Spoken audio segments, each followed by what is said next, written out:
தோழர் செந்தில் வந்திருக்காரு. அவர் பேசுவார். தேங்க்யூ. நன்றி. தோழர் செந்தில் தோழருடைய பேச்சுக்கு அப்புறம் அவர்கிட்ட இருக்கக்கூடிய சில கேள்விகள் அதையும் நீங்க ரெஸ்பான்ஸ் பண்ண வேண்டியிருக்கும். சில தோழர்கள் வந்து கொஸ்டின் அண்ட் ஆன்சர் காலம்லயும் சில கேள்விகள் கேட்டிருக்காங்க. ஸோ தோழர் செந்தில்வேல் அவர்களுடைய பேச்சுக்கு அப்புறம் நம்ம அதை கண்டினியூ பண்ணிக்கலாம் அந்த விளக்கங்களுக்கு. தோழர்களே, இப்பொழுது நம்ம தமிழ் கேள்வி தோழர் செந்தில்வேல் அவர்கள் மூத்த ஊடகவியலாளர், அவருடைய கருத்துக்களை நாம் கேட்பதற்காக வேண்டி நாம் இங்கே இருக்கின்றோம். தோழர் அவர்கள் பேசுமாறு அன்போடு அழைக்கின்றோம். வணக்கம் தோழர்கள் அனைவருக்கும் வணக்கம். வெளியில போயிட்டு வர்றதுக்கு கொஞ்சம் தாமதம் ஆயிடுச்சு. ஒரு 5 நிமிடம் தாமதமாக வந்ததற்காக முதல்ல வருத்தத்தை தெரிவிச்சுக்கிறேன். அதன் பிறகு வந்த பிறகு எனக்கு கனெக்ட் பண்றதுல ஏற்பட்ட டெக்னிக்கல் இஷ்யூ. ஸோ அதுவும் எனக்கு இருந்த பல கேள்விகளுக்கு முதல்ல கேள்வியை கேட்டுட்டு அப்புறம் பதில வாங்குவோம். இப்போ அவர் பதில சொல்லியிருக்கிறாரு, அதுக்கப்புறம் நான் கேள்விகளை வைக்க வேண்டிய இடத்துல இருக்கிறேன். இருந்தாலும் அதுவும் ஒரு விதத்துல நல்லதுதான். கூடுதலான சில கேள்விகள் அவர் தந்த பதில்களை தாண்டி அதுல கூடிய சந்தேகங்களை சேர்த்தே வச்சிடலாம்ட்டு. ஃபர்ஸ்ட் ஆஃப் ஆல் நான் ஒரு விஷயத்த வந்து தெளிவுபடுத்திடுறேன். இப்போ இதை இப்போ எத்தனை பேர் வாட்ச் பண்ணியிருக்கிறாங்க நம்ம குழுவில் அப்படின்னு எனக்கு தெரியல. வாட்ச் பண்ணிட்டு கொண்டிருக்கக்கூடியவர்கள், அதை தாண்டி இதை ரெக்கார்ட் பண்ணி இனி பார்க்க போகிறவர்கள் எல்லோருக்கும் சேர்த்து சொல்லக்கூடிய தகவல் என்பது, வர இருக்கக்கூடிய நாடாளுமன்ற மக்களவைத் தேர்தலில் காங்கிரஸ் தலைமையிலான இந்தியா கூட்டணி வெற்றி பெற வேண்டும், இந்தியா கூட்டணி ஆட்சியில் அமர வேண்டும், பாரதிய ஜனதா கட்சி ஆட்சியிலிருந்து அகற்றப்பட வேண்டும் என்பதுல ஒரு காங்கிரஸ்காரர்களுக்கு எவ்வளவு துடிப்பும் வேகமும் இருக்குமோ அதை விட கூட அதிகமாக எனக்கு இருக்கிறது அப்படிங்கிறத நம்ம முதல்ல பதிவு பண்ணிட்டு, அந்த இடத்துல இருந்து எனக்கு காங்கிரஸ் மீது நிறைய கோபம், நிறைய விரக்தி, நிறைய ஆற்றாமை, கேள்விகள் இருக்குது. அதையும் சேர்த்து வைக்கலாம்னு நினைக்கிறேன். என்ன அப்படின்னா, கடந்த முறை ஒரு சிக்கல் வந்துச்சோம். கடந்த முறை ராஜஸ்தான்லயும் மத்திய பிரதேசத்திலையும் கடந்த நாடாளுமன்ற சட்டமன்ற தேர்தலில் ராஜஸ்தான்லயும் மத்திய பிரதேசம் காங்கிரஸ் வெற்றி பெற்றது. ஆயினும் பின்வாசல் வழியாக அவங்க வந்து நம்மிடம் வந்து ஒரு ஸ்டேட்டை பறிச்சுட்டாங்க. ஒரு ஸ்டேட்ல ஆட்சியை தக்க வைக்கக்கூடிய ஒரு வாய்ப்பு இருந்தது. இப்போ கடந்த முறை சட்டமன்ற தேர்தலில் ராஜஸ்தான்லயும் மத்திய பிரதேசம் வெற்றி பெற்றாலும் கூட அதன் பிறகு அந்த நாடாளுமன்ற தேர்தலில் நாம வந்து ராஜஸ்தானையும் மத்திய பிரதேசத்திலையும் வாஷ் அவுட் ஆனோம். அப்போ கடந்த முறை வெற்றி பெற்று ஆட்சி அமைத்த நிலையிலேயே ஆட்சி அதிகாரம், மாநில ஆட்சி அதிகாரம் கையில் இருந்த பொழுதே நம்மளால வந்து நாடாளுமன்ற தேர்தலில் வந்து தக்க வைக்க முடியல அப்படின்னு சொன்னா, இப்போ 2 ஸ்டேட்டும் நம்ம கிட்ட இல்லை. நாம எப்படி அந்த நாடாளுமன்ற தேர்தலை வந்து தக்க வைக்க போறோம் அப்படிங்கிற பெருத்த கவலை எனக்கு வந்து இருக்குது.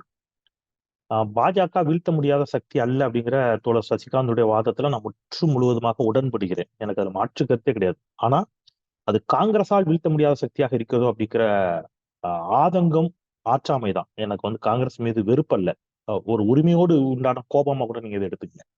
ஏன் அப்படின்னா, பாஜக வெர்சஸ் ஸ்டேட் பார்ட்டிஸ் அப்படின்னு இருக்கக்கூடிய இடத்துல எல்லாம் பாஜக முடிந்த அளவு அந்த மாநில கட்சிகள் வந்து கண்ட்ரோல் பண்றாங்க. ஃபார் எக்ஸாம்பிள் மமதா பானர்ஜியா இருக்கட்டும், பீகார்ல நிதிஷா லலுவா இருக்கட்டும், போன சட்டமன்ற தேர்தலில் முடிந்த அளவு அகிலேஷ் கூட டஃப் ஃபைட் கொடுத்தார். உத்தரப்பிரதேசத்துல கடந்த முறையை விட அதிகமான இடங்களை பெற்று காட்டினார். நம்ம பார்த்தோம். உள்ளாட்சி தேர்தலில் அயோத்தியிலேயே பாஜக அவங்க வீழ்த்து காட்டினாங்க.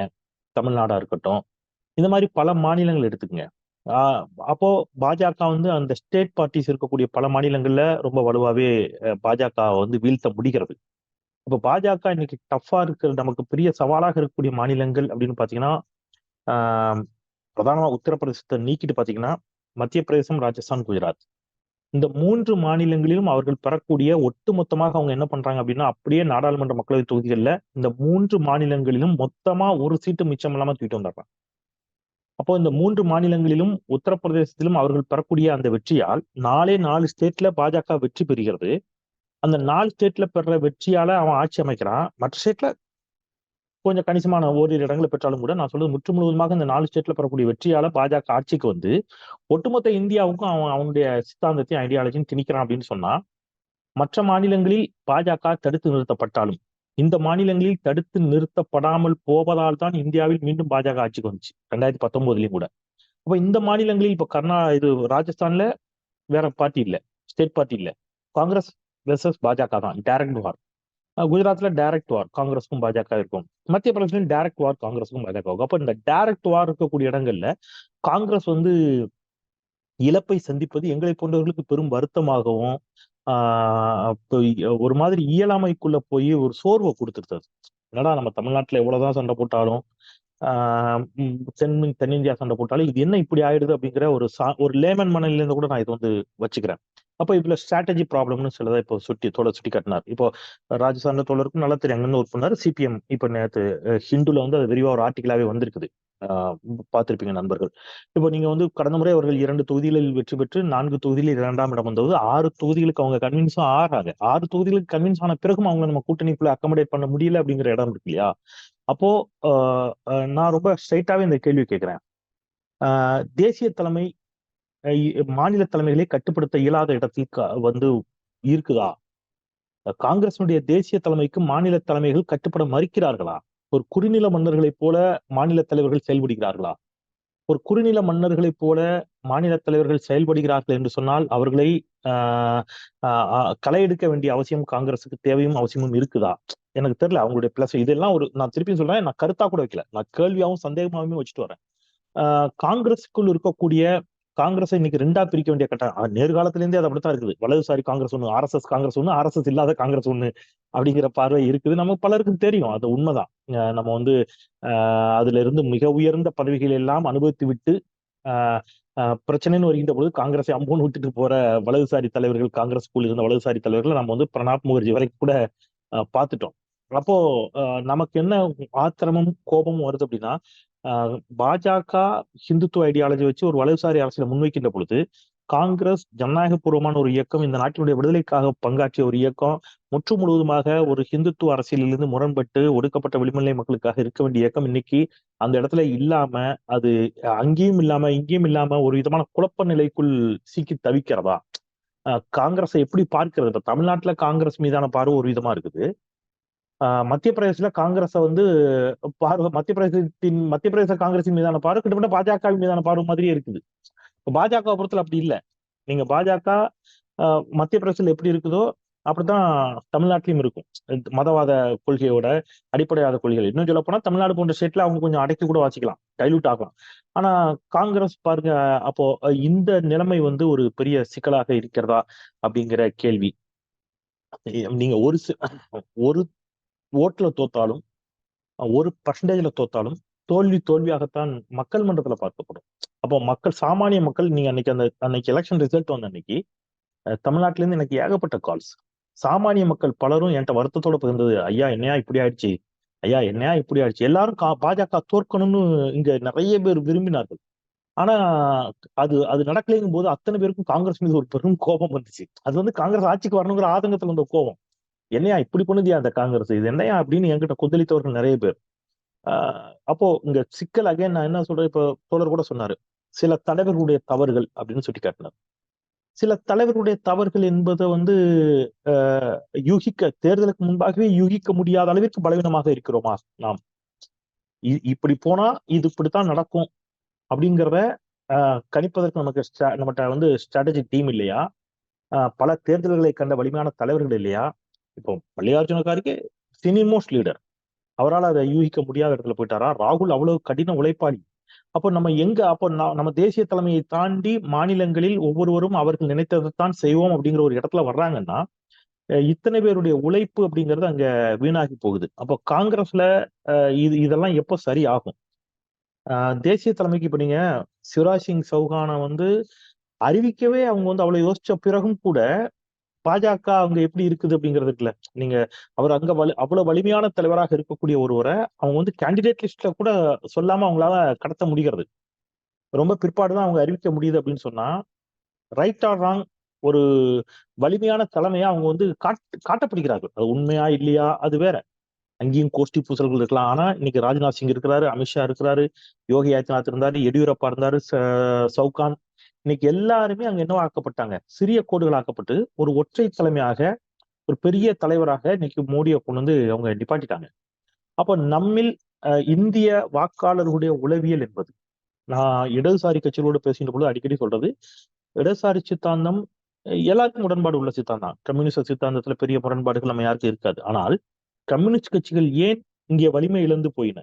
ஏன் கம்யூனிஸ்ட் கட்சிகள் நம்ம வந்து 52 தேர்தலில் கம்யூனிஸ்ட் கட்சிகள் பெற்ற இடம் என்ன? தமிழ்நாட்டுல வந்து கம்யூனிஸ்ட் கட்சிகள் சட்டப்பேரவையில இருந்த இடம் என்ன? இன்னைக்கு ஏன் கம்யூனிஸ்ட் கட்சிகள் இப்படி ஆகினார்கள் அப்படின்னு பாத்தீங்கன்னா, சித்தாந்தம் வந்து மக்களுக்கு உகந்த சித்தாந்தமாக இருந்தாலும் அவங்க தலைவர்களை முன்னிறுத்தி தேர்தலை சந்திக்கல. அவங்களுக்குன்னு சுட்டி காட்டுறதுக்கு ஒரு தலைவர் இல்லை. அப்ப தமிழ்நாடு மட்டுமல்ல, இந்திய வாக்காளர்களுடைய உளவியல் என்பது எப்படி இருந்துச்சுன்னா, நேரு, இந்திரா, அப்புறம் வாஜ்பாய், நீங்க வந்து ராஜு இருக்கும்போது ராஜு. எப்போ காங்கிரஸ் பலவீனமாகுது? ராஜீவ் படுகொலைக்கு பிறகு வலிமையான தலைவர்கள் இல்ல. நரசிம்மராவ் வலிமையான தலைவர் இல்ல.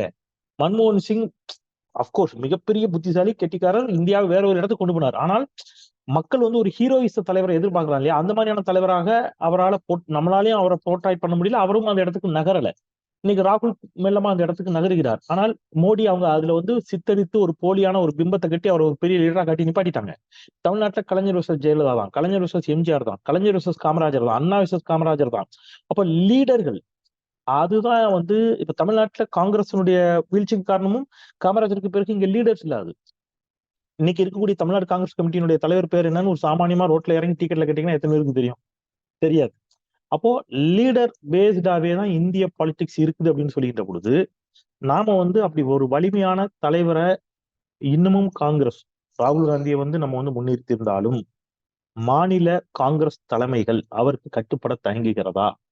அப்படி கட்டுப்பட தயங்குகிறது அதுதான் உண்மை என்றால் அதை நாடாளுமன்ற தேர்தலுக்குள் எப்படி காங்கிரஸ் சரி செய்ய போகிறது? பல இடத்துல நான் பேர் சொல்ல விரும்பல. ராகுல் காந்தி அவர்கள் இங்க தமிழ்நாட்டுக்கு வந்திருந்த பொழுது, கடந்த நாடாளுமன்ற மக்களவைத் தேர்தலின் பொழுது என்னுடைய நண்பர் தோழர் ஜோதிமணி அவர்களுக்காக கரூர்ல ஒரு பரப்புரை, சசிகாந்த் தோழருக்குலாம் தெரியும். அப்ப நான் அந்த மீடியா கோஆர்டினேஷனுக்காக அங்க இருந்தேன். தமிழ்நாட்டில் இருக்கக்கூடிய காங்கிரஸ் கட்சியை சேர்ந்த சிலர் அங்க என்கிட்ட பேசிட்டு இருக்கும்போது சொல்றாங்க, வர இருக்கக்கூடிய சட்டமன்ற தேர்தலில் எங்களுக்கெல்லாம் ஒரு 80 தொகுதி, குறைஞ்சது ஒரு 60-70 தொகுதியாவது எங்களுக்கு வேணும். நாங்க இல்லைன்னா திமுக ஆட்சியை அமைக்க முடியாது. இந்த மாதிரி ஒரு தோற்றத்தை என்கிட்ட பேசும்போது நான் சொன்னேன், காங்கிரஸ் உள்ளபடி அந்த மாதிரியான வலுவான இடத்துல இருக்குதா? நீங்க உங்களை பற்றி மிகைப்படுத்தப்பட்ட பிம்பத்துல இருக்கிறீங்களா அப்படிங்கிற கேள்வி அவங்ககிட்ட வச்சேன். ஏன் சொல்றேன்னா, இது காங்கிரஸ் ஒரு பெரியண்ணன் மனோபாவத்துடன் ராஜஸ்தான், மத்திய பிரதேசத்தில் நடந்து கொண்டது அப்படிங்கிற அரசியல் விமர்சகருடைய கருத்துக்கள் இருக்கு இல்லையா? அது முற்றும் முழுவதுமாக உண்மையான கருத்து தானா? இது எல்லாத்துக்கும் விடை தேட வேண்டிய தேவை இருக்குது. இது எல்லாவற்றையும் இன்னும் ஓராண்டு கூட இல்ல நமக்கு, மேல எலெக்ஷன் வந்துடும் அப்படின்னா அதுக்குள்ள இந்த யூனிட்டியை ஏற்படுத்திட முடியுமா? இந்தியா கூட்டணியாக இந்த தேர்தல்களை சந்தித்திருந்தால் ஒருவேளை சத்தீஸ்கர், ராஜஸ்தான், கர்நாடகா, தெலுங்கானா, இந்த மூன்றிலும் நாம் வெற்றி பெற்றிருந்தால், 5இல் 3 என்று இந்த வெற்றி கணக்கு பதிவு செய்யப்பட்டிருந்தால் அது வந்து இந்தியா கூட்டணிக்கு ஒரு பெரிய நம்பிக்கையை கொடுத்திருக்கோம். தேர்தலில் எப்பவுமே ஒப்பீனியன் மேக்கிங் அப்படிங்கிறது ரொம்ப ரொம்ப முக்கியமான ஒன்று. நீங்க வந்து இங்க வந்து நீங்க தமிழ்நாடுல அதை கத்துக்கணும்னு நான் நினைக்கிறேன். குறிப்பாக திமுக திரு ஸ்டாலின் அவர்கள், அவர் வந்து நீங்க இந்த கூட்டணியை ரொம்ப ஸ்ட்ராங்கா கட்டி எழுப்பலைன்னா, காங்கிரஸ், 2 இடதுசாரிகள், விசிக, மனிதநேய மக்கள் கட்சி, இப்படி எல்லோரையும் உள்ளடக்கிய ஒரு அணியை ஏற்படுத்திக்கிட்ட பொழுது ஒரு தோற்றம் முதல்ல உருவாயிருச்சு. இது வலிமையான கூட்டணி, நிச்சயமாக வெற்றி பெறும். அதுலயே வந்து பாதி வெற்றி வந்து இந்த தெளிவாக திட்டமிடப்பட்ட வேலை, பாதி முடிந்த வேலை அப்படிம்பாங்களே, அந்த மாதிரி அங்கேயே அது முடிவாச்சு. நீங்க யோசிச்சு பாருங்க, இவ்வளவு வலிமையான கூட்டணியை கட்டி எழுப்பி 10 வருஷம் ஆன்டி இன்கம்பன்சிக்கு பிறகு, பாஜக கூட்டணிக்கு பிறகு எடப்பாடி பழனிசாமி இத்தனை இடங்களே பெறுகிறார். வெறும் 3% தான் வித்தியாசம். ஒருவேளை இங்கேயும் திரு ஸ்டாலின் அவர்கள் இந்த மாதிரியான ஸ்ட்ராட்டஜியை ஃபாலோ பண்ணாம அதீத நம்பிக்கையில் கூட்டணிகளை உருவாக்காமல் போயிருந்தால் யாருக்கு தெரியும், திருப்பியும் ஒருவேளை எடப்பாடி பழனிசாமி வெற்றி பெற்றிருந்தாலும் ஆச்சரியம் இல்லை. அப்போ நாம வந்து ஒரு பெரிய போர்க்களத்துல சின்ன சின்ன கருவிகள் கூட நமக்கு வந்து ஆயுதங்கள் தான் உதவும். அத காங்கிரஸ் சரி செய்யுமா அப்படிங்கறதெல்லாம் தான் நம்ம பேச வேண்டிய தேவை இருக்குது அப்படின்னு நினைக்கிறேன். மற்றபடி மக்கள் பாஜகவை துடை தெரிய தயாராக இருக்கிறார்கள். ஆனால் பாஜக துடை தெரியப்பட்ட இடத்தில் அவர்களுக்கு வைப்பதற்கு வலிமையான இன்னொரு கட்சி தேவை. அந்த கட்சி இருக்கக்கூடிய தமிழ்நாட்டில் அவர்கள் திமுகவை வைக்கிறார்கள். அப்கோர்ஸ் அந்த இடத்துல கர்நாடகத்துல காங்கிரஸை கூட வச்சிருக்கிறாங்க, பீகார்ல வச்சிருக்கிறாங்க, வெஸ்ட் பெங்கால்ல வைக்கிறாங்க, மற்ற இடங்கள்ல வச்சுட்டு வர்றாங்க. நாம ராஜஸ்தான், மத்திய பிரதேசம், குஜராத், இந்த 4 மாநிலங்களிலும் காங்கிரஸ் இந்த முறை இந்தியா கூட்டணி வலிமையாக கட்டி எழுப்பி இந்த 4 மாநிலங்களிலும் பாஜகவினுடைய வெற்றியை குறைத்தால் கூட போதும். பாஜக தனித்த பெரும்பான்மை பெறுவது கஷ்டம். நான் இறுதியா ஒரு கருத்து மட்டும் சொல்லிடுறேன். சசிகாந்த் சார் பதில் சொல்லிட்டோம். நான் இந்த தேர்தல் இப்படி கூட பிரிக்கலாமான்னு கூட எனக்கு தோணுச்சு. ஒன்று, காங்கிரஸ் உறுதியாக வெற்றி வாய்ப்பை பெறக்கூடிய வாய்ப்புள்ள மாநிலங்கள் லைக் மத்திய பிரதேசம், ராஜஸ்தான் உள்ளிட்ட மாநிலங்கள். மற்ற மாநிலங்களை நீங்க எதெல்லாம் நீங்க உங்களுக்கு வெற்றி வாய்ப்பு இருக்குது, கர்நாடகா, தெலுங்கானா, இந்த மாதிரி நாடாளுமன்ற தேர்தலில் சொல்றேன். இது ஒரு ப்ரியாரிட்டி. நெக்ஸ்ட், கூட்டணியோடு கணிசமான இடங்களை பெறக்கூடிய மாநிலங்கள், இது ஒரு ப்ரியாரிட்டி. இன்னொன்னு, நாம வெற்றி பெறுவதற்கான வாய்ப்பு மிகவும் குறைவு. ஆனால் நாம கணிசமான ஓட்டு நமக்கு இருக்குது, ஓரளவுக்கு வெற்றி தோல்வியை தீர்மானிக்கிற இடத்துல இருக்கிறோம். அப்படிங்கிற இடத்துல காங்கிரஸ் கொஞ்சமும் தயங்காமல் அங்கு யார் வெற்றி பெறக்கூடிய வாய்ப்பு இருக்கிறதோ அவர்களோடு அனுசரித்து விட்டு கொடுத்து பாஜகவின் வெற்றியை குறைப்பது, தடுப்பது, 3 விதமான ஸ்ட்ராட்டஜியா ஃபாலோ பண்ணா சரியா இருக்கும்னு நினைக்கிறேன். ஒன்று, காங்கிரஸ் உறுதியாக வெற்றி பெறக்கூடிய இடங்கள். இன்னொன்று, கூட்டணியோடு வெற்றி பெறக்கூடிய இடங்கள். இன்னொன்று, காங்கிரஸால் வேறு யாருக்கும் ஆதரவு கொடுத்து பாஜகவின் வெற்றியை தடுப்பது. இந்த என்ன கேட்டா அந்த 3வது முதல்ல வச்சிடலாம்னு நினைக்கிறேன். பாஜகவின் வெற்றியை குறைப்பது, தடுப்பதுக்கு ஃபர்ஸ்ட் ப்ரியாரிட்டி கொடுத்துட்டாலே ஒரு 50-60 சீட்டை இந்த மத்திய பிரதேசம், ராஜஸ்தான், குஜராத், உத்தரப்பிரதேசத்துல 60 சீட்டை பாஜகவிற்கு 40-60 சீட்டை குறைச்சிட்டாலே பாஜக ஆட்சி அகற்றப்படும். அது காங்கிரஸ் கையில தான் இருக்குதுன்னு நான் நினைக்கிறேன். மற்றபடி இதுல ஏதாவது தோழருக்கு கருத்து இருந்தால் தோழர் பதிவு செய்யலாம். மற்றவர்களுடைய கேள்விகள் இருந்தாலும் நம்ம எடுத்துக்கலாம். நன்றி. நன்றி தோழர். உங்களுடைய கேள்விகளுக்கு தோழர் சசிகாந்த் அவர்களுடைய பதில் இப்போ தொடங்கலாம். நன்றி தோழர். வழக்கம் போல ரொம்ப கூர்மையான கேள்விகள். பதில் சொல்ல வேண்டிய கட்டாயத்துல நான் இருக்கேன். பதில் சொல்ல வேண்டிய, செயல்பாடு செய்ய வேண்டிய கட்டாயத்துல காங்கிரஸ் இருக்கு. ஸோ நீங்க சொன்ன கேள்விகள் எல்லாமே ஒன்றன் பின் ஒன்றா நான் எடுக்கிறேன். ஆனா முதல்ல நான் உங்களுக்கு ஒரு விஷயத்த நான் புரிய வைக்க ட்ரை பண்றேன். ஏன்னா எனக்கு தெரிஞ்சு நான் ஒரு 3 வருஷத்துக்கு முன்னாடி அந்த பக்கம் இருந்ததுனால அதே கேள்விகள் என் மனசுலயும் இருந்தது. அப்பவும் அது இந்த நிலைமையில தான் இருந்தது. எனக்கு தெரிஞ்சு ரொம்ப நாளுக்கு முன்னாடியில இருந்தும் அந்த நிலைமையில தான் இருந்திருக்கு. காங்கிரஸ் உடைய ஒரு பேசிக் கட்டமைப்பை நம்ம புரிஞ்சுக்கணும். அதாவது இது ஒரு சிங்கிள் மேன் பார்ட்டி கிடையாது. இது ஒரு கலெக்டிவ். ஒரு 10 தோழர்கள் சேர்ந்து உருவான ஒரு கலெக்டிவ். அந்த கலெக்டிவ் எப்படின்னா, கான்ஸ்டியூஷனலி அதுக்கு ஒரு கான்ஸ்டியூஷன் இருக்கு, அதுக்கு ஒரு ஒரு ஒரு விதமான செயல்பாடுகள் இருக்கு. அது கிரவுண்ட் அப்பா வந்த ஒரு ஆர்கனைசேஷன். அது டாப் டவுனா வரல. ஒரு மாயாவதியோ இல்ல ஒரு ஸ்டாலின் அவர்களோ, ஒரு கலைஞர் அவர்களோ, ஒரு பெரியாரோ மேல இருந்து பண்ணது கிடையாது. இது சின்ன சின்ன சின்ன சின்ன ஆர்கனைசேஷனா ஒரு மாநிலங்களையும் அந்த சித்தாந்தத்தை ஏற்றுக்கொண்டு சுதந்திர போராட்டத்தில் இணைந்து வந்த ஒரு ஆர்கனைசேஷன். ஸோ அதுக்கு எப்பவுமே ஸ்டேட் ரொம்ப முக்கியம். அந்த ஸ்டேட்ல இருக்கிற பிரதேஷ் காங்கிரஸ் கமிட்டின்னு சொல்ற Congress committee all India Congress கமிட்டிக்கு எந்த விதமான குறைந்த கமிட்டி கிடையாது. நம்மளுடைய ஜெனரல் திங்கிங் எப்படி இருக்கும்னா, மேல இருக்கவங்க ஈஸியா கண்ட்ரோல் பண்ணிட்டு போலாம்ல அப்படின்னு ஒரு தாட் ப்ராசஸ் இருக்கும். ஆனா காங்கிரஸ்குள்ள அந்த கல்ச்சர் எப்படின்னா, இங்க இருக்கிற ஸ்டேட்ல இருக்கிற அந்த பிரதேஷ் காங்கிரஸ் கமிட்டி அது தனித்துவமாக இயங்கக்கூடிய ஒரு ஸ்ட்ரக்சர். இதுலதான் பல தலைவர்கள், இப்ப நம்ம காமராஜர் அப்ப இயங்கின விதமாக இருக்கட்டும், பல லீடர்ஸ் இயங்கின விதமாக இருக்கட்டும், அது அந்த மாதிரி ஒரு உருவான ஒரு ஆர்கனைசேஷன். இன்னைக்கும் அந்த அந்த அந்த கல்ச்சர் அங்க இருக்கு. நடுவுல ஒரு இடத்துல அது ஸ்ட்ராங்கா சென்ட்ரலைஸ் செய்யப்பட்டது. இந்திரா காந்தி பீரியட்ல நிறைய இடங்கள்ல சென்ட்ரலைஸ் செய்யப்பட்டது. ஆனாலுமே கூட அது ரொம்ப நாளைக்கு அந்த ஒரு சென்ட்ரலைஸ்ட் சிஸ்டம்ல அது வேலை செய்யாத ஒரு ஃபெடரல் ஸ்ட்ரக்சர் அது. இப்ப ப்ராப்ளம் எங்க வந்துச்சுன்னா, இந்த ஃபெடரல் ஸ்ட்ரக்சரை தலைமை கொடுக்கிற ஆட்கள் எப்படிப்பட்ட ஆட்களாக மாறினார்கள் அப்படின்றதுதான் விஷயமே. அது 50 ஆண்டுகள்ல பொதுவாவே எல்லா பொலிட்டிக்கல் பார்ட்டிலையும் ஏற்பட்ட ஒரு சரிவு காங்கிரஸ்லயும் ஏற்பட்டிருக்கு. முக்காவாசி நிறைய பேர்கள் அரசியலுக்குள்ள போகாம வெளியே இருந்துட்டோம். அதனால அந்த மாதிரி ஒரு ஸ்பேஸை நிறைய வேற பேர் ஆக்குபை பண்ணிட்டாங்க. அதெல்லாம் ஒரு பக்கம் இருக்கட்டும். பட் ஃபண்டமெண்டலா நம்ம புரிஞ்சுக்க வேண்டிய விஷயம் நமக்கு இருக்கிற ஒரு கோபம் இருக்குல்ல, ராகுல் காந்தி ஏன் கண்ட்ரோல் பண்ண மாட்டாரு, இல்ல கர்கே ஏன் கண்ட்ரோல் பண்ண மாட்டாரு அப்படின்னு ஒரு கோபம் இருக்கு. அந்த கோபம் நமக்கு நியாயமான கோபம். ஆனா காங்கிரஸை பொறுத்த வரைக்கும் காங்கிரஸுடைய ஒர்க்கிங் கல்ச்சரே கொஞ்சம் வேற மாதிரி. அது இந்தியாவை முழுமையாக பிரதிபலிக்கும் ஒரு ஒரு ஒரு கலெக்டிவ் தான் நான் சொல்லுவேன். ரைட், நமக்கு முன்னாடி இப்ப இருக்கிற சேலஞ்சுக்கு இந்த ஸ்ட்ரக்சர் உதவுமா அப்படின்றதுதான் இன்னைக்கு இருக்கிற கொஸ்டின். நீங்க 2-3 கேள்விகள் ரொம்ப ஷார்ப்பா வச்சீங்க. அதாவது ராஜஸ்தான், சத்தீஸ்கர் இந்த மாதிரி இடங்கள்ல லாஸ்ட் டைம் நமக்கு அரசாங்கம் இருந்த போதே நம்மளால லோக்சபா எடுக்க முடியல, இன்னைக்கு எடுக்க முடியுமா அப்படின்ற ஒரு கேள்வி. ஒரு விஷயம் எலெக்ஷனை பொறுத்த வரைக்கும் தோழர் நான் பார்த்தது என்னன்னா, கண்டிப்பாக இந்த நாட்டின் பல மக்கள் எலெக்ஷனை ஒரு நம்ம பாக்குற விதமா அவங்க பார்க்கல. அவங்க வந்து அதுல வந்து நிறைய இர்ரேஷனாலிட்டின்னு சொல்லுவோம். அதாவது எலெக்ஷனுக்கு வர 2, 3 நாட்கள் வரைக்கும் கூட யாருக்கு வேணா ஓட் பண்ணக்கூடிய ஒரு நிலைமையில ஒரு 30% மக்கள் இருக்காங்க. அவங்களுக்கு வந்து இன்னும் கூட ஆஹ் ஒரு என்ன சொல்றது, ஒரு ஒரு அவங்க மைண்ட வந்து அவங்க ஸ்டெபிலைஸ் பண்ணிட்டாங்களான்னு கேட்டா கிடையாது. சோ இது ஒரு எலக்டோரல் கேம் கூட இந்த காலத்துலன்னு நான் சொல்லுவேன். அதாவது வந்து it is not only about public opinion, but also நீங்க எலெக்ஷனை எப்படி நடத்த போறீங்க, எப்படி ரன் பண்ண போறீங்கன்றது கூட இருக்கு. எப்பவுமே ஒரு அரசாங்கம் கவர்மெண்ட்ல இருக்கும்போது அவங்க ரொம்ப ஸ்லாக்கா இருப்பாங்க. கவர்மெண்ட்ல இல்லாத போது அவங்க வந்து ரொம்ப ஷார்ப்பா எலெக்ஷனுக்காக வேலை செய்வாங்க. அதை நம்மளே பார்த்துருப்போம். அப்புறம் அரசாங்கம் வந்து ஆட்சியில் இருக்கும்போது அது மேல இருக்கிற ஒரு கோபம் மக்களுக்கு அரசாங்கத்துல இல்லாத போது இருக்காது. அது ஆன்டி இன்கம்பன்சி ஃபேக்டரியும் நம்ம பார்க்கலாம். சோ என்ன கேட்டா இன்னைக்கு வந்து இந்த தோல்விகள் வந்து 24க்கு ஒரு வேலை செய்யக்கூடிய ஒரு நல்ல ஒரு புஷ்ஷ கொடுக்கும் அப்படின்றது என்னுடைய ஒரு நம்பிக்கை.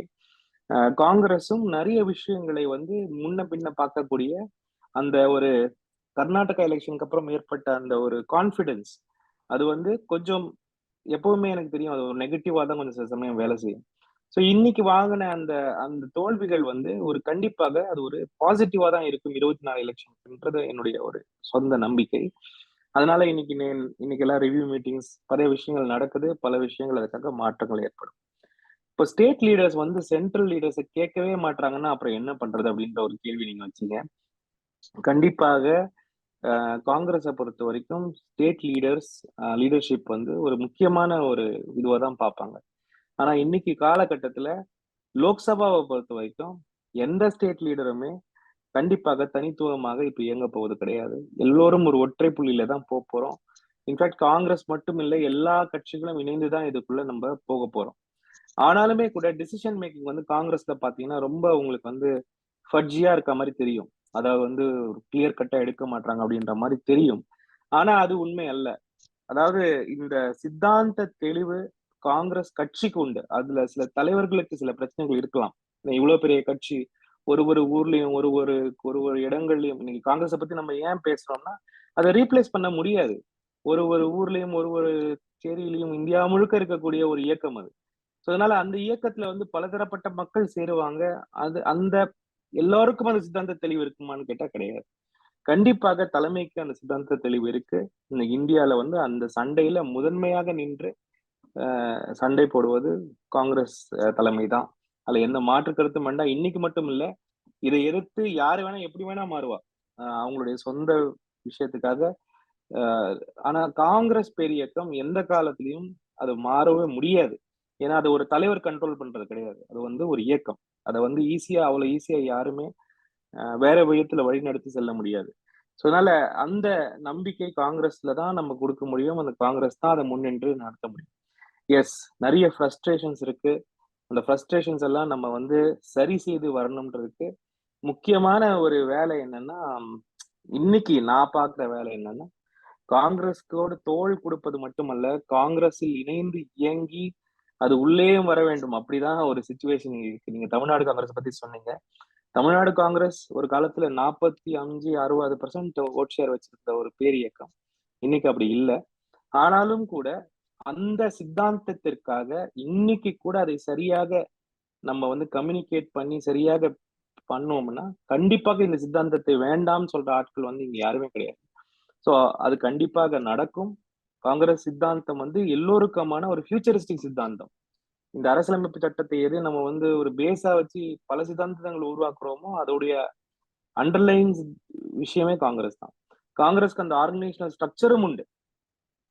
இன்னைக்கு நான் வந்து எப்படி வேணா பேசலாம், காங்கிரஸ்குள்ள இருக்கேன்.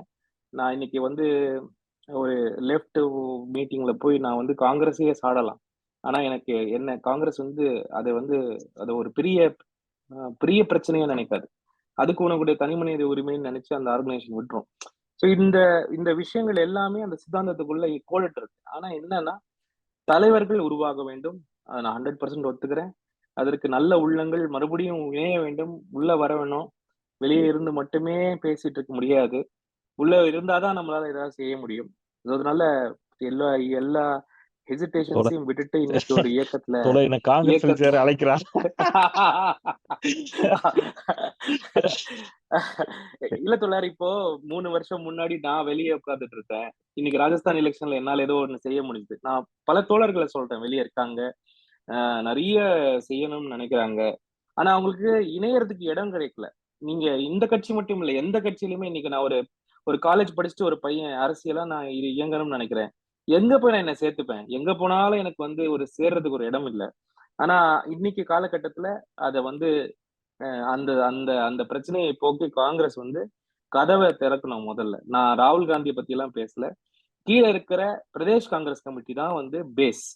இன்னைக்கு ரேவந்த் ரெட்டி வந்து நின்னு அங்க போராடலைன்னா அந்த அந்த வந்திருக்க போறது கிடையாது. ஒரு சித்தராமையா நின்னு அங்க போராடலைன்னா அந்த அரசாங்கம் வந்திருக்க போறது கிடையாது. இன்னைக்கு ஒரு அசோக் கெலோட்டும் ஒரு ஒரு ஒரு ஒரு கமல்நாத்தும் செய்த சில தவறுகளால அங்க அரசாங்கம் போய். சோ அதனால அந்த இடத்துக்கு ஒரு நல்லவர்கள் வரணும், ஒரு சித்தாந்த தெளிவர்களும் வரணும். அது வந்து செஞ்சுதான் ஆகணும். இப்போ coming to the current situation, இந்த 24க்குள்ள நம்ம என்ன பண்ண போறோம்? 24 ஒரு நரேட்டிவ் எலெக்ஷன். நரேட்டிவை நம்ம உருவாக்கணும். மக்கள் ரெடியா இருக்காங்க நரேட்டிவை எடுத்துக்கிறதுக்கு. அந்த நரேட்டிவை வந்து மக்கள் கிட்ட கொண்டு போகிற மாதிரி நம்ம கம்யூனிகேட் பண்ணணும். கம்யூனிகேட் பண்ணி நல்ல கேண்டிடேட்டுகளை கொடுத்தோம்னா மக்கள் வந்து கண்டிப்பா நல்ல நல்ல பிரைம் மினிஸ்டர் கேண்டிடேட்டையும் நம்ம கொடுத்தோம்னா, ஒரு வலுவான கூட்டமைப்பை நம்ம காட்டினோம்னா கண்டிப்பாக இந்த 24ல பிஜேபியை நம்ம தூக்கிடலாம்.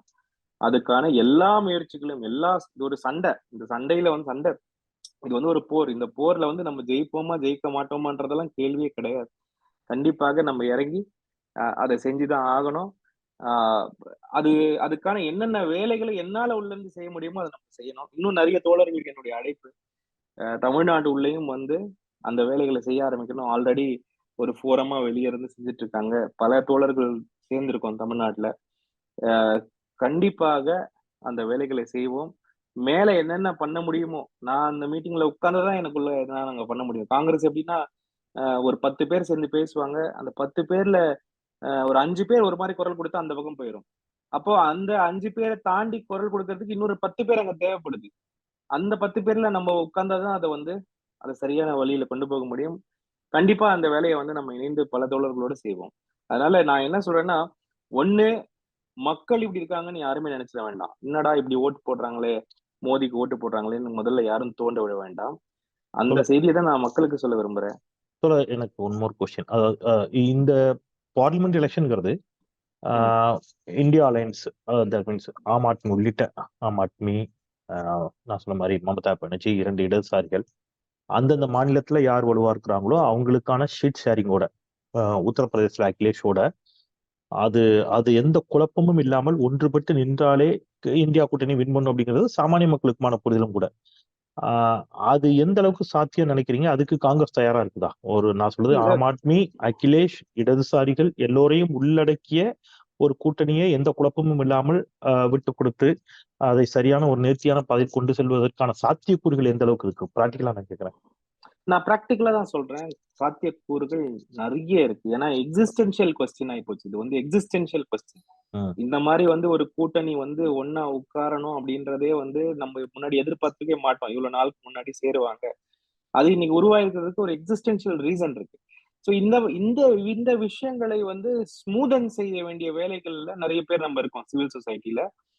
கண்டிப்பாக அவர்கள் எல்லாம் இதுல முனைப்பா இருப்பாங்கன்னு நான் நம்புறேன். ஏன்னா இன்னைக்கு வந்து எல்லாரை விட எல்லா ஃபோரம்லயும் ஒரு எனர்ஜி உருவாயிருச்சு, இது பண்ணி ஆகணும் அப்படின்ட்டு. காங்கிரஸ் மட்டும் அதுக்கு விலக்காக இருக்க போறது இல்லை. நான் உள்ள உட்காந்து என்னால முடிஞ்ச வாய்ஸ் நான் ரைஸ் பண்ண போறேன். அது மாதிரி பல இடங்கள்ல பல பேர் சில குரல்களை எழுப்பும் பொழுது அது நடக்கும் தோழர். அதை நம்ம நடத்துவோம்னு நான் சொல்றேன். நடத்துவோம், நடக்குமா என்றதுலாம் இல்ல, நடத்துவோம். அதை நம்ம நடத்துவோம். வெளியிலிருந்து அதற்கான கருத்துருவாக்க அரசியலை செய்வதில் இப்ப எங்களை போன்றவர்கள் தொடர்ச்சியா இயங்கிக்கிட்டு அது நண்பர்கள் அறிந்தது. நீங்கள் எல்லாம் உள்ளுக்குள் இருக்கிறீர்கள், அதனால கேட்டேன். அது நடந்தால் எல்லோருக்கும் மகிழ்ச்சி. அதை வந்து ஒன்றுபட்டு நிற்க முடியும். அது ஒரு பெரிய வாய்ப்பா இருக்குங்கிறதுல மாற்றுக்கிறது இல்ல. எனவே அதுதான் என்னோட கொஸ்டின். நன்றி. இல்ல, நம்ம கண்டிப்பா தொடர். நான் மறுபடியும் என்ன சொல்றேன்னா, இந்த அரசியல் கட்சிகள், அரசியல் தலைவர்கள், இது எல்லாமே வந்து நமக்காக தான். நம்ம தான் அந்த பஸ்ல டிராவல் பண்றோம். அவங்க கண்டக்டரா இருக்கலாம், டிரைவரா இருக்கலாம். ஆனா எல்லாம் எழுந்து நின்னோம்னா அவங்க எல்லாருமே பண்ணிதாகணும். ஸோ இந்த நம்பிக்கை நமக்குள்ள வரணும். நமக்கு எங்கேயோ ஒரு இடத்துல சிவில் சொசைட்டிக்கு என்ன ஒரு இஷ்யூ இருக்குன்னா, நம்ம வந்து பொலிட்டிக்கலா இன்வால்வ் ஆகக்கூடாது.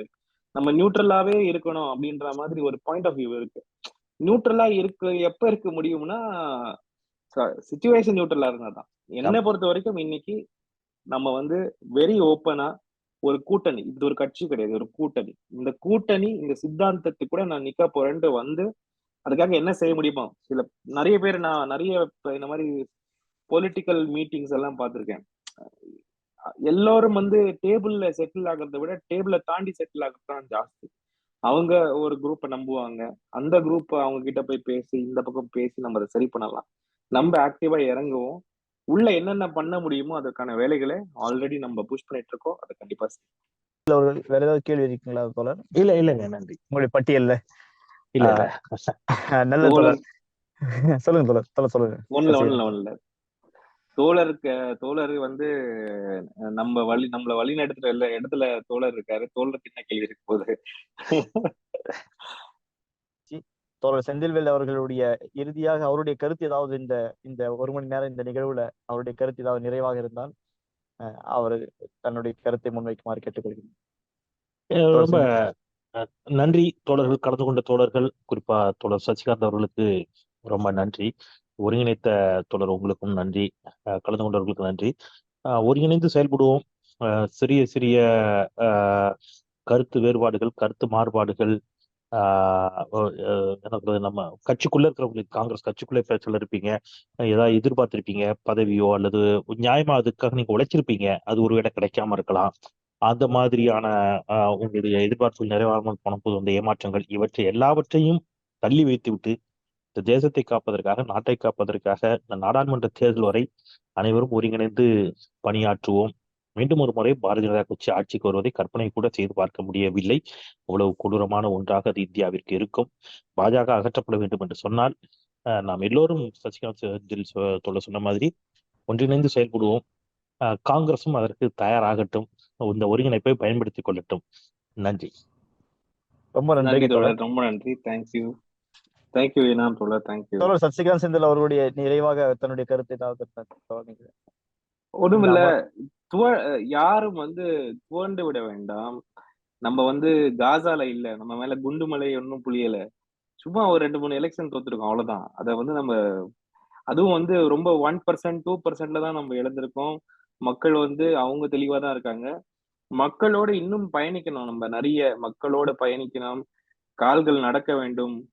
வண்டி கார்லயே இருந்தா வேலைக்காகாது. இதெல்லாம் தான் நமக்கு கிடைக்கிற லெசன். ஸோ கண்டிப்பா அதெல்லாம் இறங்கி நடப்போம். அந்த வேலையை நம்ம செய்வோம். நன்றி.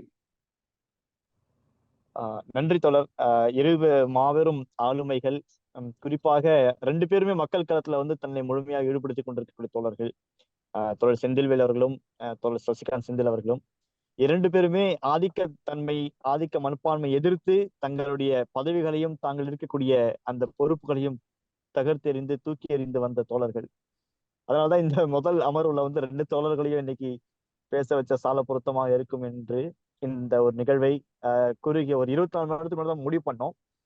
தோழர்களுக்கும் நிறைய வேலைகள் 2 பேருக்குமே. இன்னைக்கு டெல்லியிலயும் முக்கியமான கூட்டம், இது எல்லாத்தையும் மீறி இன்றைய இந்த நிகழ்வுல கலந்துக்கிட்டீங்க. நிச்சயமாக நாம் வரக்கூடிய நாட்களில் இது சம்பந்தமான இது போன்ற ஒரு ஆக்கப்பூர்வமான ஒரு உணர்வுபூர்வமான ஒரு மக்களுக்கு மத்தியில இணக்கத்தை உருவாக்கக்கூடிய பேச்சுக்களை, கருத்துக்களை நாம் அதிகமாக கொண்டு போய் இந்த கூட்டணியையும் மக்கள் ஒற்றுமையையும் சமூக ஒற்றுமையையும் நாம் பலப்படுத்த வேண்டிய வேலைகளை நிஜமாக களத்தில் நாம் செய்வோம். அதற்காக வேண்டி பல்வேறு தோழர்கள் முன்னணியிலே இருந்து கொண்டிருக்கின்றார்கள். குறிப்பாக இணைந்தெழு தமிழ்நாடு போன்ற அமைப்பின் தோழர்கள் எல்லாம் இன்றைக்கு அதற்காக வேண்டி தயாராகி கொண்டிருக்கின்றார்கள். தோழர் சசிகாந்த் செந்தில் அவர்களுடைய ஆலோசனையும் அதற்காக வேண்டி மிகப்பெரிய ஒரு பங்காற்றிக் கொண்டிருக்கின்றது என்பதை நாம் மறுக்க முடியாது. தோழர் செந்தில்வேல் அவர்களும் நேரங்கள் கிடைக்கும் பொழுது இந்த பணிகளை நாம் பலப்படுத்துவதற்காக வேண்டி அவர்களுடைய ஆலோசனையும் ஒத்துழைப்பும் நம் அனைவருக்கும் மிகப்பெரிய ஒரு ஊக்கமாக இருக்கும் என்று கேட்டுக்கொண்டு, கலந்து கொண்ட தோழர்கள், கருத்து தெரிவித்த தோழர்கள், 2 சிறப்பு விருந்தினர்கள் மற்றும் கேள்வி கேட்ட தோழர்கள், கேள்விகளை பதிவிட்ட தோழர்கள் அனைவருக்கும் நன்றியினை தெரிவித்துக் கொண்டு, நிச்சயமாக மாற்றத்தை உருவாக்குவதற்காக வேண்டி நாம் இன்று முதல் சபதம் ஏற்போம். மாற்றத்தை நோக்கிய ஒரு பாரதத்தை, இந்தியாவை உருவாக்குவதற்கு நாம் பயணிப்போம் என்று சொல்லி வாய்ப்பளித்தமைக்கு கலந்து கொண்டமைக்கு நன்றி கூறி விடைபெறுகின்றேன். நன்றி, வணக்கம். நன்றி.